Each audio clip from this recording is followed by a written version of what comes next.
everyone and welcome back to Roshan Engineering Hub. In today's video, we are going to learn about the relational algebra, the foundation of database queries. So if you want to learn the SQL properly, this topic is must to learn. So in this video, we will learn everything about the relational algebra in very simple words from basics step by step. So don't skip the video and watch the video till the end. Now before moving forward to the relational algebra, we must first understand what is the meaning of query language. Okay, so what is a query language? Query language is a computer language which is used to retrieve, insert, delete or update the data in database by writing queries. So simply, the query language is a computer language which is used to perform such types of operation on data in database by writing the queries. So simply, the query language is used to ask the question to a database and help us to retrieve the data from database. So now the question is, why we need query language? What is the need of the query language?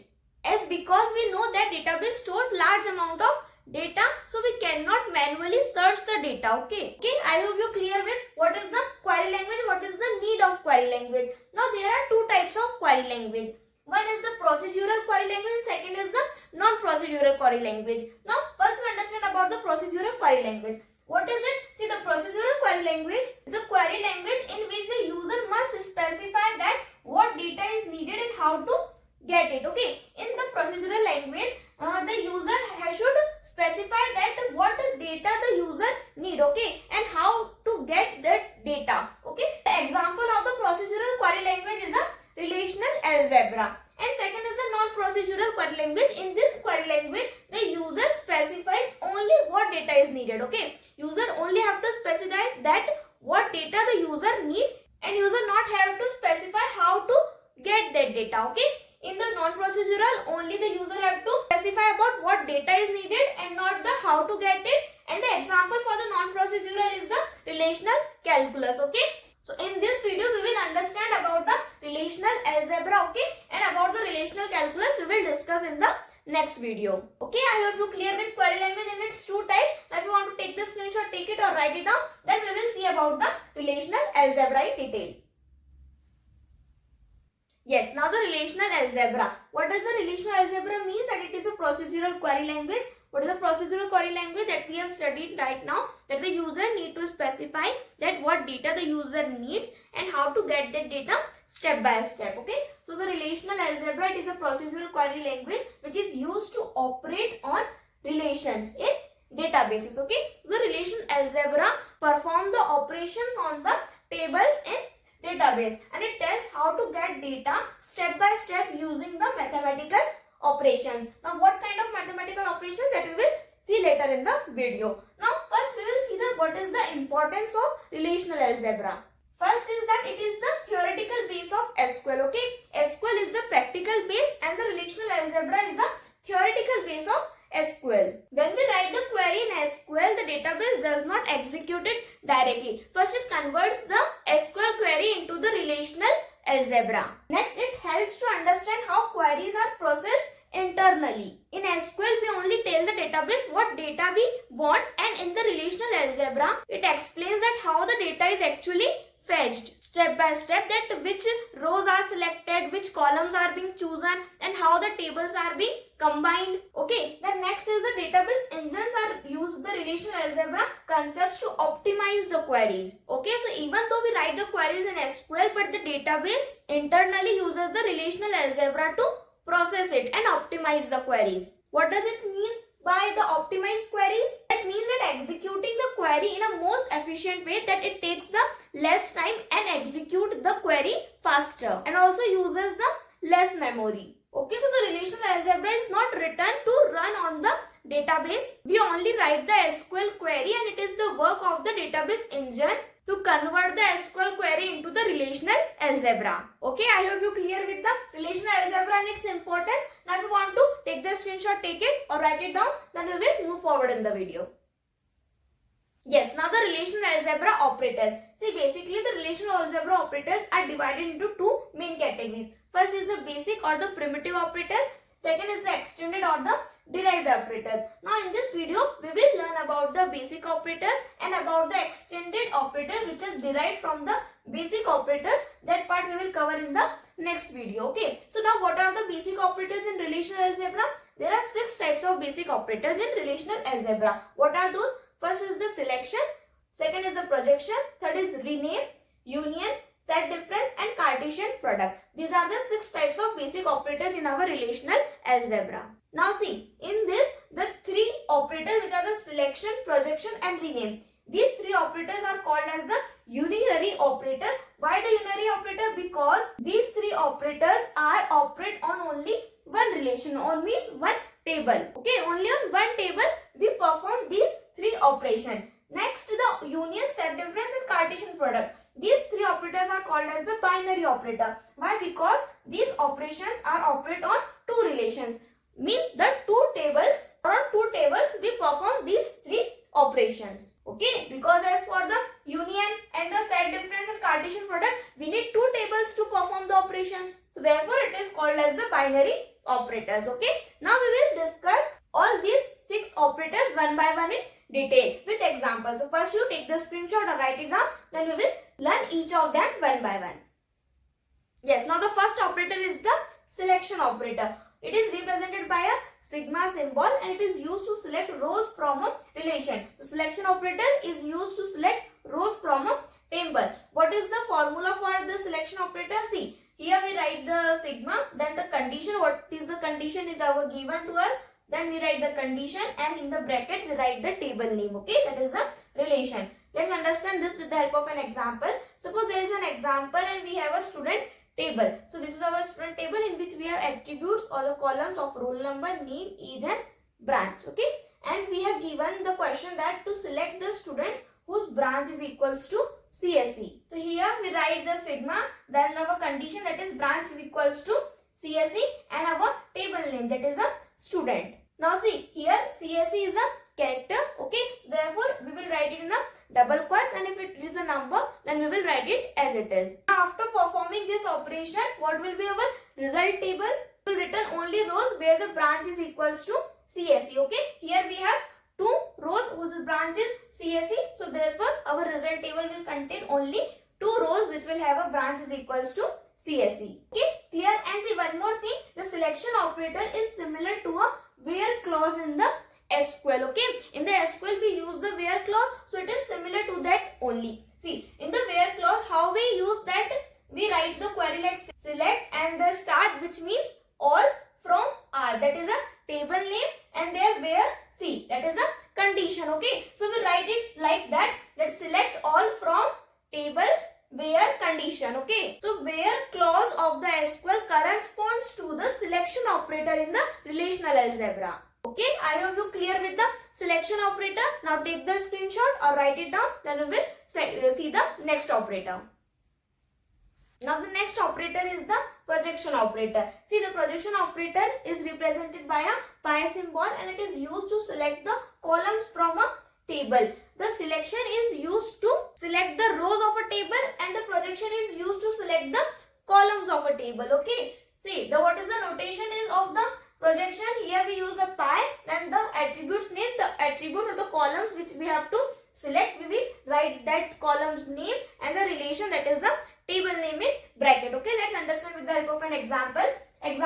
Same example that we have taken of the student table. So again we have that student table which has the roll number, name, age and branch, and here we have to get the name and branch from this student table. So we will write the pi and the both attributes name, that is the name and branch, and here in bracket we will write the table name which is a student. What will be our result table? In the result table we will have both the columns of name and branch, that is our name and the branch. Okay, here it will be our result table. This will remove the unwanted columns and gives us the only required columns, and also removes the duplicate rows in the result.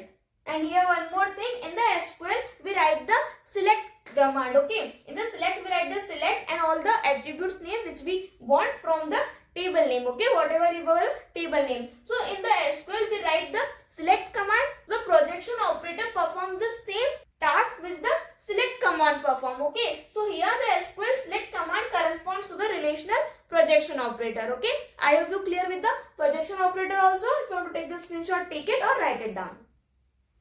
The next operator is the union operator. It is represented by the U. Okay, and it combines the rows from two relations. Union operator means to combine the rows of two relations or two tables. Okay, but there are some conditions. What are the conditions? That both the tables must have the same number of columns. Okay, both the tables should have same number of columns. Second is that both have same data type, and third is that they must have the same attribute order. That means the corresponding attributes must have the same data type and also must occur in the same order. Okay, so these are the condition for the union. Now what is the notation for the union operator? R union S. Okay, R and S are the two table names. Okay, let's understand with the help of an example. Suppose we have one student, we have one CSE student table and another we have one IT students table. Okay, in the CSE student table we have roll number and name, and here also we have roll number and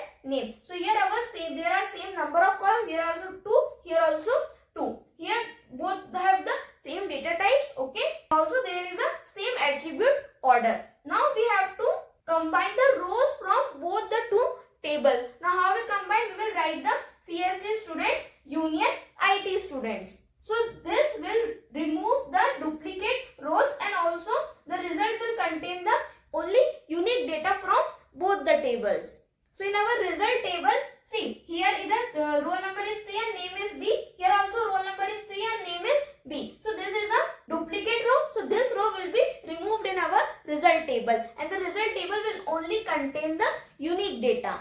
So in this table we have this 3B as only one time. And one more thing, the union operator is written in SQL like this. Okay, in the SQL we write it like the select all from R, that is a table name, union select all from S, that is another table name. Okay, here R and S both are the table name. So this is how we write in SQL our union operator. Now if you want to take the screenshot, take it or write it down. And one more thing, if you want the handwritten printed notes of this topic, so the link is available in the description box. You can check it there, and also join the Telegram group for all the notes material of every topic. First you take the screenshot of this.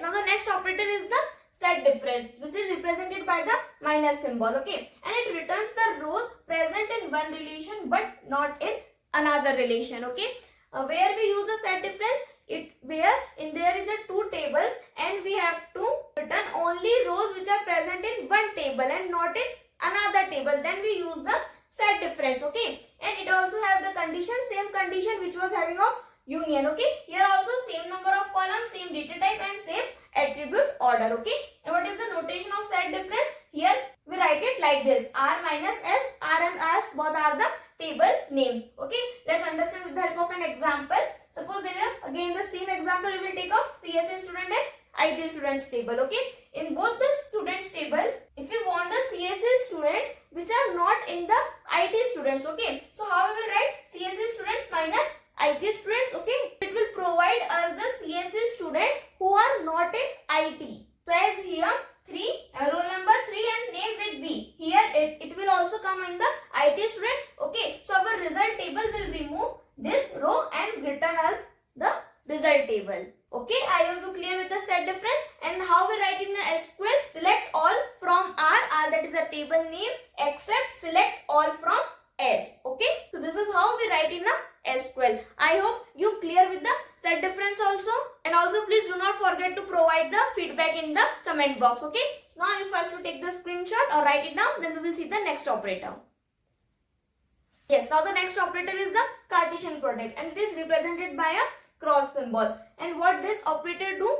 It combines the every row of one relation with every row of another relation. Okay, Cartesian product is used to combine the every row of one table with the every row of another table. Okay, and it is represented like this: R cross S. R and S both are the table names. Okay, and here see one more thing, like here if there is a table R with M attributes and table S with N attributes. Okay, if there is table R with M attributes and table S with N attributes, then if we add the M plus N, then it will give the column number of the result table. Okay, and if we multiply M and N, then it will give the rows of the result table. Okay, let's understand with the help of an example. Suppose we have a student table and a course table. Okay, in the student table we have 2 columns and in course table we have only 1 column. When we do the Cartesian product of these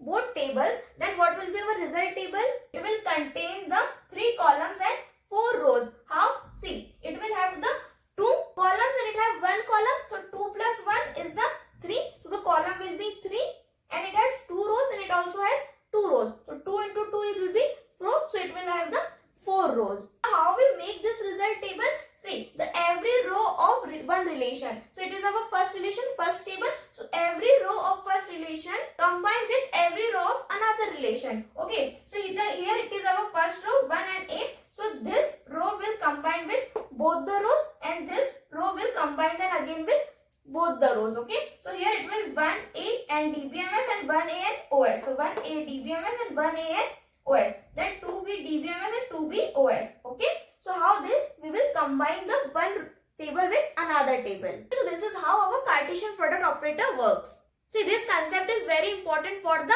joins topic which we will study later in our videos. Now see, one more thing. If in the both tables we have some attributes with same name, then how we will write them in our result table?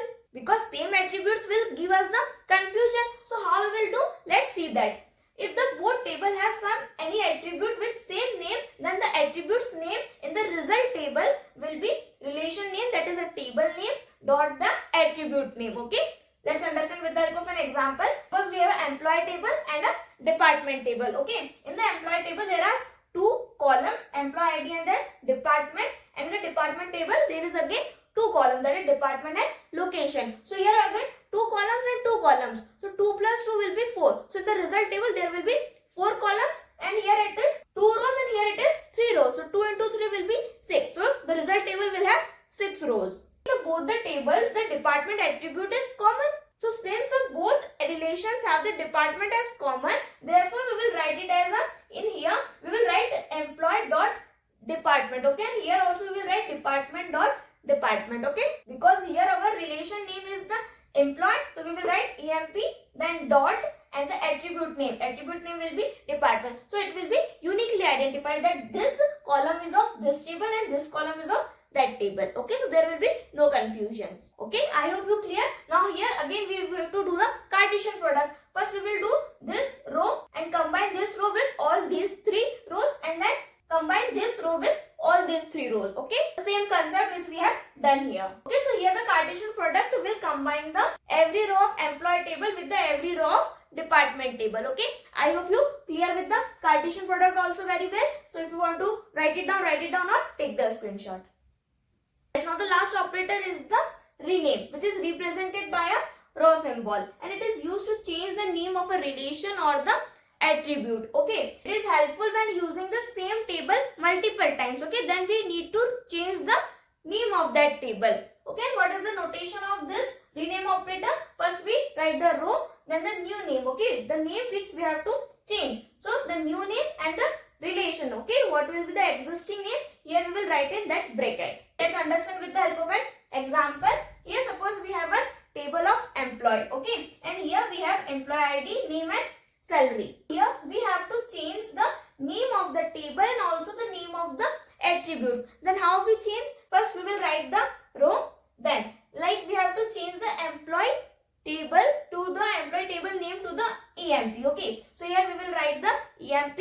Then in brackets we will change the attributes name. Here it is EID. So if we have to change it with the EMP ID, so here we will write that. Now here the attribute name is name and we have to change it with the EMP name. Okay, so we will change it with the EMP name, and salary if we want to change with pay, then we will write that attribute name. And last here we will write the existing table name, okay, which we have to change. Okay, so here our employee is changed to EMP, EID changed to EMP ID, name is changed to employee name, and salary is changed to pay. Here both the relation and attributes name are changed. And if you have not written here MP, EMP and only you have written this bracket, okay, so then the attributes name will be changed, but the table name will be as it is employee, okay. And if you have not written this bracket and only written the EMP, then the table name will be changed, attributes name will be not changed. Okay, I hope you clear with the how to change the name of the table and attributes. So if you want to take the screenshot, take it or write it down. Okay, so this is about the relational algebra and all its 6 basic operators. I hope you clear with all the operators, and now in the next video we will cover the extended relational operators or the derived operators. So this is for today's video. If you understand the topic, please provide the feedback in the comment box, like the video, share with your friends, and do not forget to subscribe the channel for more such easy explanation videos. See you in the next video. Till then, keep learning and keep growing. Thank you for watching.